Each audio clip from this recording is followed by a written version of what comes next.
Coaches, you're nearing the end of your season, or maybe you've already finished. What decisions did you make earlier on in the season? What decisions did you make in the preseason, which now you're finding really hard to reverse? It can feel so difficult near the end of a season to reverse some of the decisions or fix some of the problems that have been brewing all season. Sometimes it can feel like it's too late now to fix that issue within our team or within our performance. Well, is it? And how do you plan for that? How do you improve as the season goes on? And what could you do flowing into next season to help you get ahead of some of these challenges you might now be facing? It's episode 41 of the Don't Tell Me, Show Me podcast. I'm recovering from the flu, so I'm coming off the bench this week on a minutes restriction. But thankfully, I've got two guys, Alan and Mark, who are going to carry the scoring load for me here. So let's kick things off. Mark, what's your take on this issue? Because you must deal with clients who get to this point in the year, they're maybe 80, 90% through the season, and they're maybe just putting up with some of the issues that are within their team, and maybe they feel like it's too late to address some of these. Yeah, I'd say even earlier that, Simon. I'd say once you're in a quarter way through the season, you're starting to pick up on things that you weren't expecting that are issues that are now what I call time pirates. Or you're thinking, right now, I'm struggling to solve that, to eradicate that as an issue. Or there's an awareness of when I did prepare for the pre-season, there was some content in there that either I didn't incorporate, clarity that I didn't nail down, or practice with purpose with a little bit of pressure load to see if the agreements people are honouring. When I've got time to step back, stand still and check and challenge, some people in season will struggle with that. So I would say once you get into maybe a quarter of your season, you'll start to pick up stuff where you think, I wasn't expecting this right now, but I'm struggling now to solve it. Or, yeah, I can solve it, but it's a bit of a pain. My expectation was that this shouldn't be an issue at this point. Alan, it must be like setting the direction of a ship early on in the season. You might be 2 degrees off, but you don't know it at the time that you make that decision. And then you get halfway through the season and you're way off course. So what do you do then? Do you just find a new course from there? You can't go backwards. Yeah, I would encourage coaches to spend time in that space before you make the judgment that you're off course, because you got to ask the question, why did that feeling emerge? Is it to do with a result? But the other team's better than you, so you're not going to win that regardless what preseason you had or what direction you were sailing the ship. So I'd actually go a bit deeper, Simon, when that happens, and I wouldn't pull the trigger on redirection. What I see a lot of coaches do is change tactics mid-season. Like, this offense doesn't work, and you're guilty, so I'm going to have a pop at you here. It really pisses me off when I hear that coaches going, because the only one that suffers in that role is the players, generally speaking, because now they got to take on all new information. It's like, we're going to teach you French, and halfway during the year, we're going to stop French and teach you German because you're not learning French. We're going to see if you learn German better, but the exam is in French. So I think I would just encourage coaches, before you do decide to reroute, and that might be the right thing, by the way, that the coach's intuition is the most important factor here. Go with your intuition, but spend time and space wondering, do we need to pivot more? Because the old saying, keep pounding the rock. You never know when the next blow is going to split it. And I think we pivot and change too much. Maybe it's a representation on society. Maybe it's a representation on, right, it's not working, let's do something else. Let's give up and try something else. So I think coaches probably do that, press that button too soon, and could do with being a bit more patient there and digging down into what you're doing, and not necessarily change what you're doing, but can you do what you're doing better? Is there a better way to teach that offense? Is there a more effective way to get the best out of players without radically changing things? I think a key thing to this as well is if you haven't listened to the previous episode, listen to it now. It's available on Spotify, YouTube, and the Apple. Links in all social media. But on a serious note, one of the things we talked about on that was where's the importance and the priority of the difference between attitude and technique. And one of the things that emerged from that is that element of, is your pre-season fit for purpose? Is when you're preparing your pre-season, are you making learnings of what went very well that you want to repeat throughout the season? And what are the areas where you think this is now something that has been a bit of a pain throughout the season that I believe if we prepare better, we could reduce or eradicate in our next pre-season? So for me, here's a key point. There is an element Alan just spoke about there, which most coaches listening would look at that in technical, tactical, and potentially physical. Are they robust enough, etc.? And yes, we can review that. My take would be all the great coaches that I've worked with over the decades, what they're very good at is they're in the moment, but they're still thinking need-centered in the next month, 2-3 months. Where do we need to put the focus in our understanding of the way we play? But also what they're looking for is they're looking ahead even for next season. And throughout the season, they're taking notes on, love this. This is something that I could include to help us prepare for next season in the pre-season. So there's elements we go, right, I need to deal with this now. There was a bit of grey, now let's have clarity. But there's elements where we think this should have been clearer, or we should have spent some time in pre-season. I missed it. I didn't think it was going to come. My last pre-season package I've used for the last 3 seasons has been really effective. I've got new people now, or the opposition is a little bit different now, or there's just some elements that I wasn't expecting now coming into the group dynamics. I wasn't expecting it. That's why I didn't prepare for it. Right, that's something I need to plan for next time. And I think this is that element of not wait until the end of the season to then look at, right, let's plan pre-season. What we should be looking at all the way through the season, right, there's an issue. I need to clarify it now. Can I? Yes. There's issues now that actually could have been preventable or reduced if we'd have sorted or spent time on this in pre-season. Right, I'm going to take a note now. So I haven't got recency bias at the end of the season where I was like, okay, what were our learnings from this season? And we're plucking stuff out of the air that were meaningful to us, but we may have forgot a lot. So this is, for me, is where what we need to do in the moment, what we need to do in the next few months, eradicate the grey in the moment, but also what are the things that actually, if we're prepared differently, could help us next time to enhance our preparation for the season. That's closely related to Simon. You've said on here a few times previously, like, have you got 1 year experience repeated 5 times, or have you actually got 5 years experience? So, Mark, what you're talking about there is actually you're learning from the previous season. Like, what experiences are you intentionally aware of that you could plan for next year that you didn't plan for this year, but now you've had those experiences. Those 2 players you didn't expect did kick off and did disconnect in the middle of a game.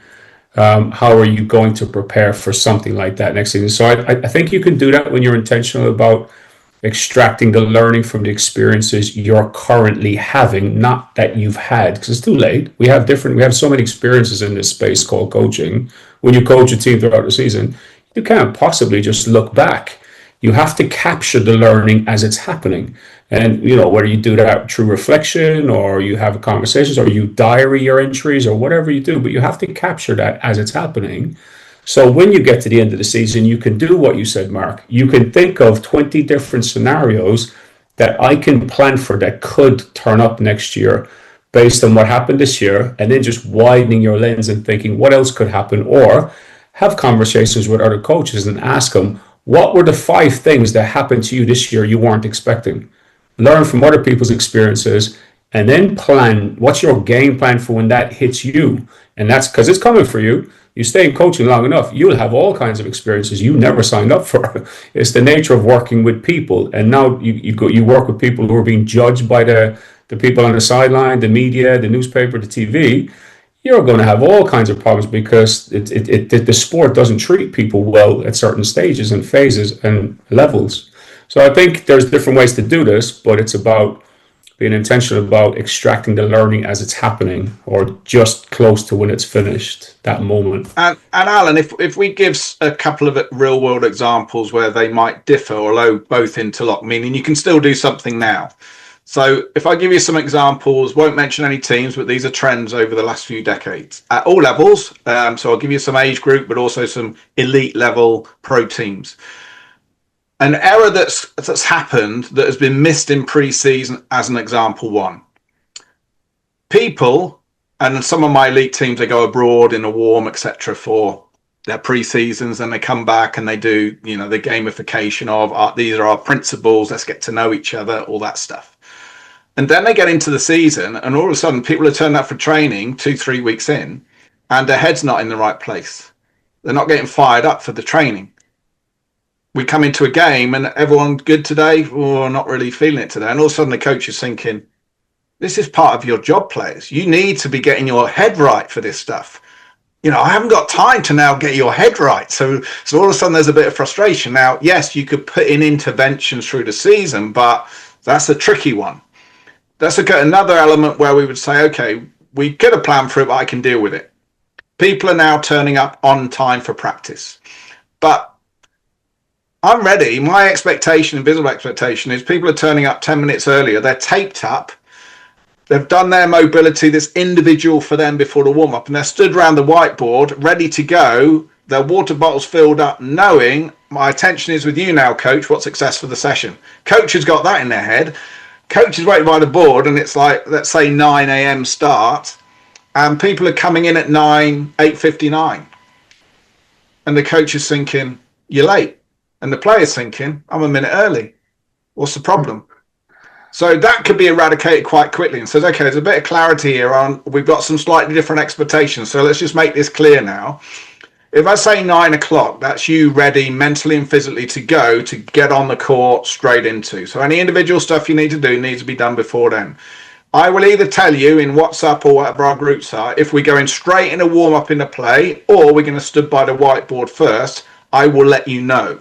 But here's the expectation. Everyone clear on that. So that's an example of something you can immediately clear up and then obviously follow it through. The first one is an element we go, woof, this is now, we're going to struggle with this now. But what could I have done in pre-season? One could have highlighted it earlier through mental resilience, challenging stuff that we didn't do. Actually, if we did that, then we could have identified it and put a bit of work in them before the season started. So they're two examples of, yes, you can do stuff in season, but one's very easy to clear up, and one of them is thinking, we might have some issues now.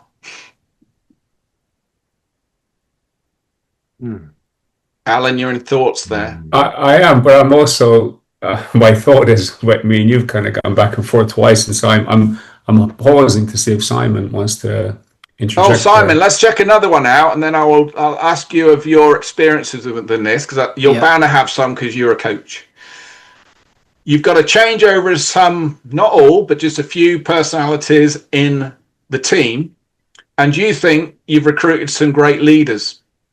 The season starts, and when the going gets tough, no one's leading the team. And now you're thinking, I have no leaders in my team. I thought I did, but we didn't check and challenge it in pre-season to cultivate, to see who's got that in those tough moments. I know you've had experiences of that where you think, have I got leaders in this team? And when I don't, what do I do? Well, I'm struck by that definition of leadership, which is that it involves making the decisions that nobody else wants to make. So the hard decisions just keep getting pushed up the chain, so to speak, to the person that can no longer push it up further. And also with that, Simon, is that point of someone needs to stimulate the team now, give them confidence, give them direction in this moment. Someone's watching someone's flat. What can I say now to have an impact now? I have to lead, initiate these things as a leader. Yeah, well, I mean, I had that coming into the season that I've just finished with the women's team that I was coaching, where the two veteran leaders, who are both awesome, like just really solid people, really rational, calm decision makers, influential without being manipulative, like really, really good leaders, both injured in the preseason. One never made it back. The other one started playing halfway through the season. So I had this complete leadership void. So all the planning that I had done around leadership, which was going to include enabling them, because I felt like I was going to be aligned to those two people really well, that went out the window, and I had to coach more, or my voice had to be more prevalent than I wanted it to be originally. And I and I was left in this dilemma where I wanted to be an observer, I wanted to be a listener, I wanted to ask open questions, but in a sense, I invited other people into a bit of a vacuum, and then I wasn't able to control the leadership the way I wanted it to. But then I was reflecting, well, is it my place to control who the leaders are? Should that just emerge organically? Is that just an illusion anyway? I can't do that. I can't do that anyway. So I had that situation where my preseason plan just essentially went out the window through injury of two really significant people, and we basically didn't recover. And that's no negative reflection on anybody else who stepped in as a leader. We just as a new group, and me, my first year coaching this group, we basically never recovered from that. Alan? So looking back, and what this podcast is about, you now have that experience, and as you think forward to next year, if you're in that position again, what do you do differently knowing that could happen? Because with all due respect, you clearly didn't prepare for that, or that wasn't on your radar pre-season or off-season last year, that the two leaders, this team doesn't have a lot of leadership. It's very young. It's not very, their personalities are not very assertive. They're young, but they're still maturing. But these two leaders have got them, and they can do a great job for me. Nobody could assume they were going to go down injured, but now that you know, what would you do differently if you could go back knowing what you know now? Well, I think I was in a bit of a trap because as a volunteer or lowly paid sessional coach who's working at a community level, I only had so much time and energy myself. And part of the reason why I wanted to coach this group is that I thought it had that leadership. And if I connected with those two people, which I was confident in doing, then I felt like the culture was that they were going to run the culture and run it in a way that was really aligned to me. So it's not that there were leaders number 3 and 4 really ready to step into that space. So in hindsight, I would have spent more time cultivating leader 3 and 4. But then this is the community coach dilemma, because that would have required it did require a lot of extra time and energy that I didn't really sign up for. I mean, I did in the sense, like, I knew it was a possibility. I'm not naive by any means, and it's my responsibility, so I had to put in that time. But now you get into this community coach kind of doom loop where you're putting in more time and energy than you really actually have in the long term, and this is how coaches at the community level can burn out. And I think that's also that point, Simon, is you prepare with what you know you've got in time as well. So we're not just thinking about people now, we're thinking different level sports. The pre-season and the investment, the time with the athletes is very, very different. I'm sure with many sports that you don't even know who's going to turn up on a training session in season, never mind before the season starts. But I think there's also an element of when we talk about leadership, and I know that we could do a whole podcast on that, and you might go, let's do a podcast on that. But I think where the military's been very good, and they're not great at everything, is when they work in adventurous training and they work on leaderless command tasks. So they do it in such a way. So normally command tasks, you go, right, you're in charge. Here's the problem. Here's a scenario. Here's your parameters. Off you go. And they step back and observe. And they're giving someone, you are now leading this. And they're seeing how they do within that. But sometimes you'll say this is leaderless, so you won't give anyone the role of leading, and you'll see who emerges. And often you see where people will emerge because they're comfortable with the solution. So they're going, I haven't got any ideas, who's got ideas? But this is where it gets really good, where you have people that have got a bit more experience or a bit more confidence, where they stimulate with others and say, right, I don't know, guys, anyone got any ideas? Sarah, what are you thinking? You've done a bit of this before, and all of a sudden Sarah goes, I've got a great, Sarah, share us, what is it you're going to do? So that's, although it's not traditional leadership, what we're saying is somebody who's junior in rank or junior in experience, they've got an idea and people are going, love that, you lead on this. And what you're doing there is you're starting to get, actually there isn't a hierarchy of leadership, But actually, what we can say is, if we now have a team where we think we're a little bit flat there, even in season, in some practice sessions, you can start doing those one-to-one for the sidelines. Okay, what are you seeing here, Jimmy? And he's going, oh, I'm seeing we got a problem. What's the solution, Jimmy? I think it's this. I love what you said there, Jimmy. I'm going to bring everyone in for a timeout. Can you share that with the team? And all of a sudden now, because coach has got the backing, you've got somebody that wouldn't normally say anything, has seen something, the coach has spotted they're a bit sharp in that area, and now they're stood in front of the team and they're sharing it and they know it's the right thing, and you've got senior players listening to them. So there's these little moments as we go through where we're saying, actually, when we talk about leadership, are we cultivating the future in a year's time, 2 years' time?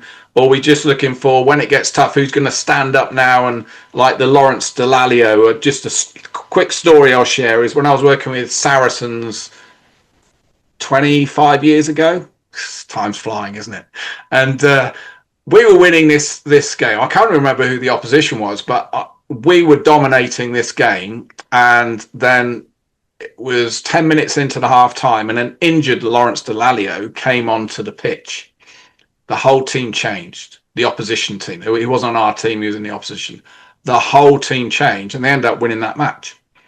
But just by him walking on the pitch, you could see everyone's heads were getting up, the direction was there. He wasn't doing a lot of shouting, but they thought Lawrence is on the pitch. And all of a sudden there was more direction, there was more backing each other, there was more committing to choices, there was more communication. And it wasn't he overtly initiated it. He just had that presence where they go, yeah, Lawrence is with us. And we see that in operations in the military. You got one guy go, I'm glad he's in our patrol today. Because when something happens, he's got my back. So there's this light and shade of what leadership is. And I think when we're looking at, am I spotting an issue? There's things we can definitely do in pre-season, but there's also things we can definitely do in season. So people have leadership groups. Very common, right? But what often we don't do is make it clear is, what is your role as a leadership group? Your role is not for you 3 or 4, if it's 3 or 4, for an example, coming up on a chat because we've had a poor result, and then a week later going, coach, you're shouting at us too much, you're a bit too aggressive.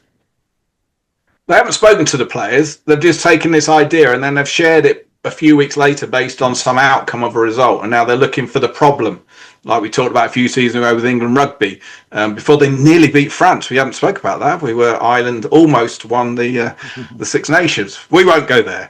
So it's that point of, if we're having a leadership is how can you influence the others around them? How can you be an echo and a stretched arm of the coach to help the coach facilitate mood, facilitate communication, facilitate celebration, and sometimes provide direction live.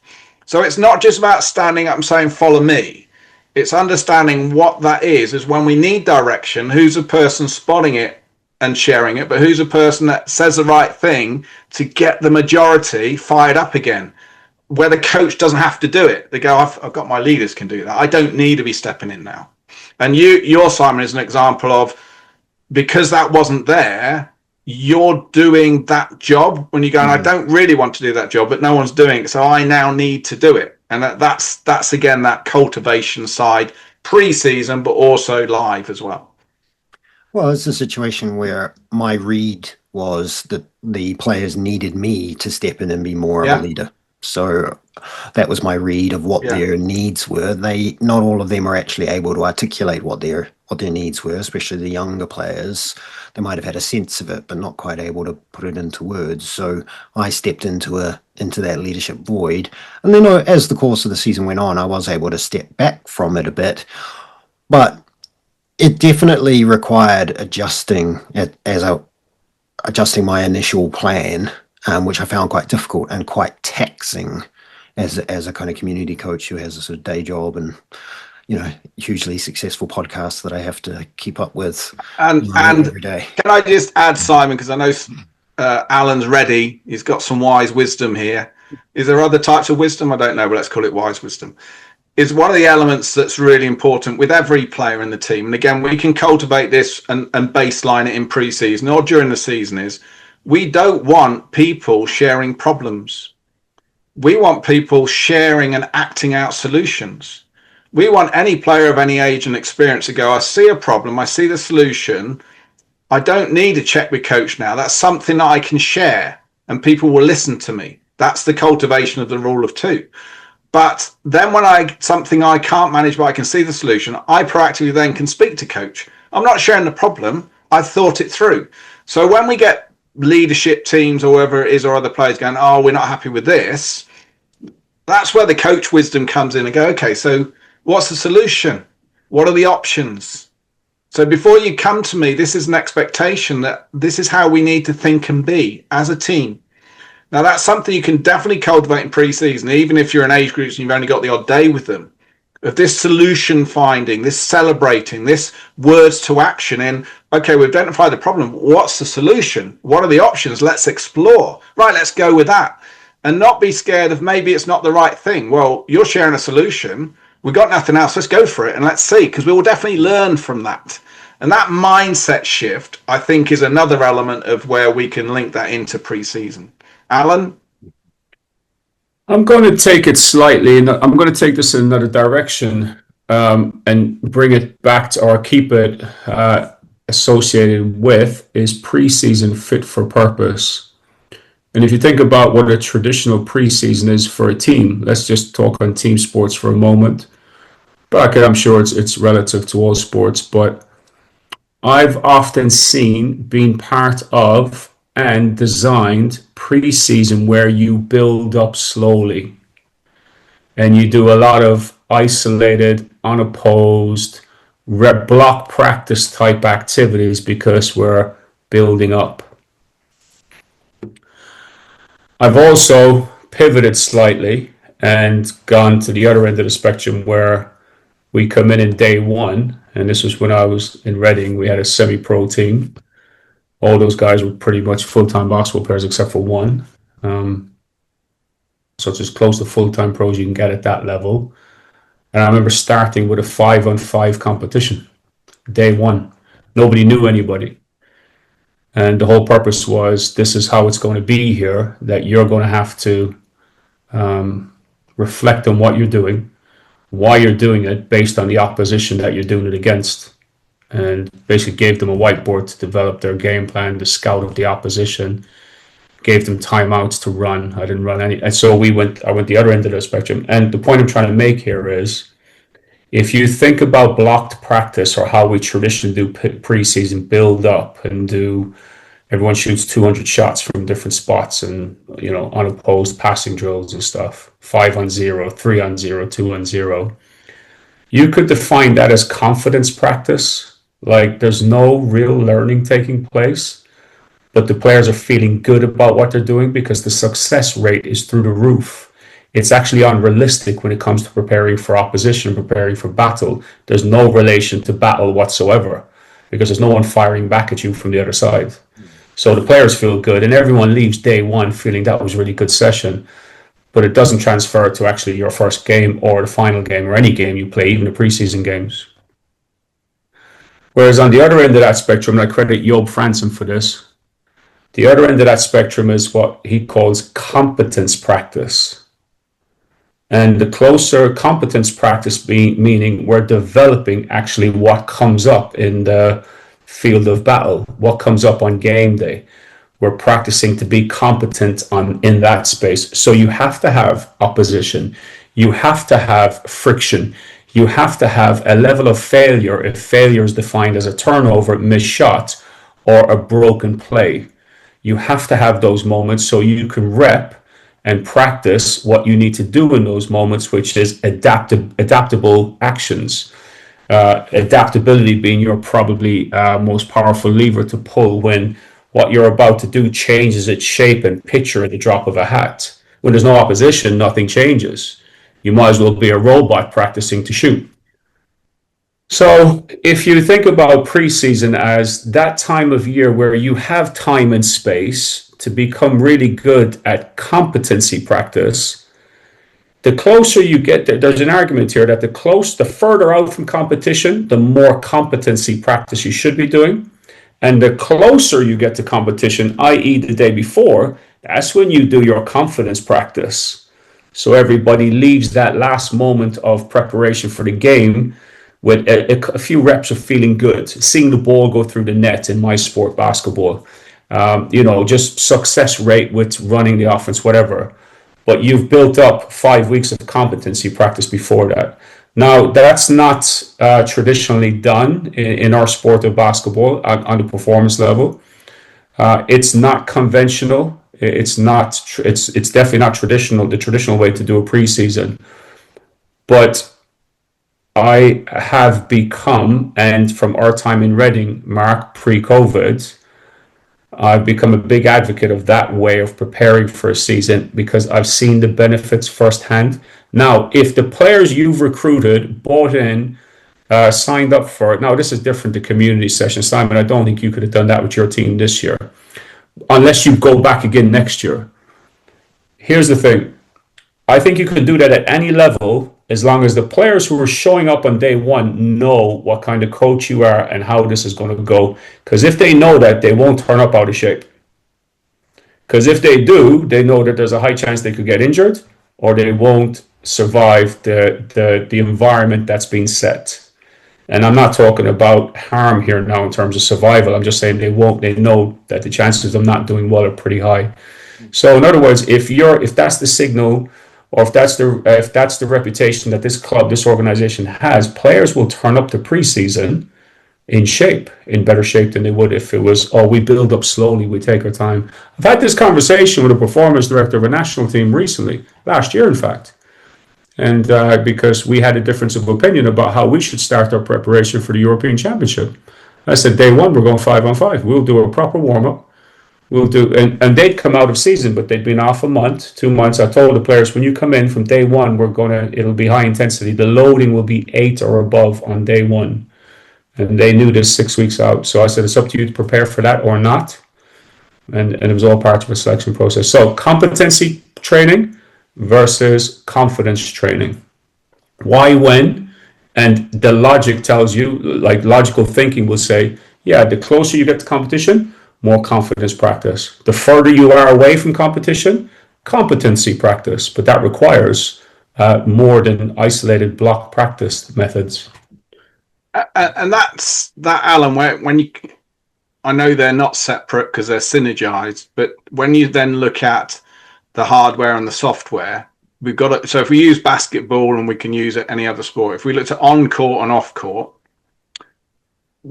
part of that clarity of, and I would call what you shared there, Alan, almost baselining. So we're saying, right, we're coming in, let's see where we are, not just in what we do in tactics, but how we read in the opposition, how we problem solve, how we communicate, and how we adapt. It is a reality. So those baseline games, put them in. You might be briefing an opposition, right, do this, let's see. They have the whiteboards, they go, you got a minute, bang. I'm now watching who's saying what, who's right, who's wrong, who they're listening to. Are they now acting what they said? Have they even got to a conclusion? When they come back in again, are they going, did we commit to what we said, or are they just chucking another 5-6 things out? It's giving me data that I go, right, on the on-court stuff now are on pitch. That's giving me an idea of where we are. Then I can choose, right, we need to spend some energy and time in this. You 20 things when you come in, you're either not identifying the most important, or you're saying so much, you're not agreeing anything. It's just filling the void with noise. That's an area I would not work on court, on pitch. But now we look at the other side of things, is when we're looking at what do we want to build. So, we call it a lighthouse, that person of, what type team do we want to be, in our behaviors and how we interact with ourselves and with others, our intentionality and what we do from getting up in the bed to going to bed, that period in between. And you set that level of what type team you're in, what level. But then we're looking at, so here's a question I would ask my team.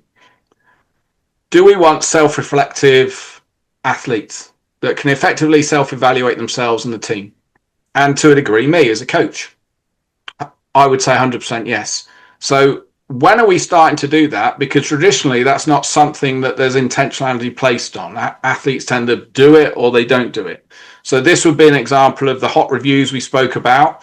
Are we saying, right, I'm really interested, and let's put it back into kayaking, the example, one of my clients now is, sometimes they'll practice together on the water. And the coach will have them together, but because there's a squad of them, the coach may not get to them by the time they've cooled down and done their stretching. There may be somebody in the national team that's actually not even with them in a different country doing a session that the coach had planned. So the hot reviews will be, I'm really interested in when you finish a session, you just sharing a voice note, whether you're with me or not. If I haven't got to you, share it just to say, this was what my focus was before. Did I honour it? If not, why? Any highlights or lowlights? Whatever you give them as a nice simple framework. There's others, but just give them that framework because we want them to have intentionality before they start. Did they honour it? Were they present during the session? Any lowlights, highlights? Very quick. But what I'm getting there is very early on, two things. I'm getting an idea of how that athlete reflects. And then I can set references. Were they last on the time? That's different now to when they were first on the time, but I'm not seeing any difference in their technique or their commitment. You're looking at the texture. But also what it's saying is I'm now getting them ready for when we go into season that actually, one, they're a bit more accurate. I can start intervening with them, but also they're connecting on their journey. They're owning their journey. So a hot review as an example, say if I want them to do it, when am I going to start doing it? Well, we need to start as soon as we get together. See the value in it. Let's share it. There's no pressure on us right now. Let's practice it. How long before after a session? You can relate this to basketball, rugby, hockey, anything. So if we're agreeing that, we've got to be really intentionality. Right, we're sharing it. We see the value. Play a last bang. Let's go. No pressure. And then I step back and almost doing a covert recall. Now 2-3 weeks into pre-season, are people still doing it or are they regressing? They will regress. Some people will regress. It's just reality of human nature changing. But now I can put interventions in now. Now I can start having these conversations. Remind me what we agreed on hot reviews, not in a telling off way. Okay, so where's the barriers right now? So I'm picking up their self-awareness of here's a barrier for me. So what's the solution to that? Little reminder, or let's buddy up. Whatever it is. So before I get into season, I'm starting to make the connections of reality. It's a baseline, but on something that I've decided with our team that's an important element of the growth of this team, those reflections. You may, within some teams, will say, well, we'll just do it after matches, or we'll get the leadership team to do it at the end of the week before the match so I can get an indication of how well they thought the week was before they're involved in the scoreline. You decide, but that's the point again of pre-season. Is we're agreeing that everyone sees a value, but who's doing it? And as soon as people start doing it, or they come results biased or outcome biased, now I can start stepping in and putting those interventions in, but also getting to know those individuals where their traits are before the season starts, so I can start cultivating the change that we need. So there is this thing about what we do on pitch and on court, or on water, on land, whatever it is, golf, another example. But there's also other things we need to get an idea of how is that athlete thinking post-action, post-session, post-competition, and also then how are they preparing before. So another example for individual sports is I always suggest that once we do the performance profile with every athlete, and we get the coaches to do it as well on them, is that mental, physical, technical, tactical, if there is a tactical. And we work through, okay, so how are you scoring yourself? Mark, we do it out of 25. And then we say to them, okay, so now we know what the 25 looks like. Where's your score? Okay, what's the difference? And then the coach that's already done it shares their score overtly with the athlete, and then they have a discussion. But from that, if there's 5 or 6 things on mental, for example, we focus on one that we say, okay, so which would be the one that have the biggest impact over the next few months? It's this one. Okay, let's agree what that's going to look like and what support do you need to keep that alive and invest in it. And then we set the parameters up, then we follow it through. So all these things are based around individual need, but we're setting up a baseline of understanding. But then what are the elements linked back to? We now know mentally, I've got a mental focus. I might have a technical focus for a golfer or for a kayak archer, whatever it may be. So what we're saying then is before the practice sessions, I want the athlete to start looking, right, this is a high intensity session.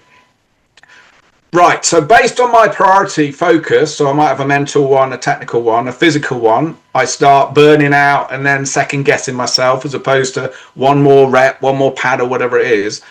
This session's a high intensity session. So therefore, based on my focus, what would be something I'm going to write on the board where I'm going to really put intentionality on this for me? So for one athlete, it might be, I know I start second guessing myself when I start to fatigue, and then I start having negative thoughts, and I'm not being present on that when I work through. So they'd write on the board, it's my mental one for this session.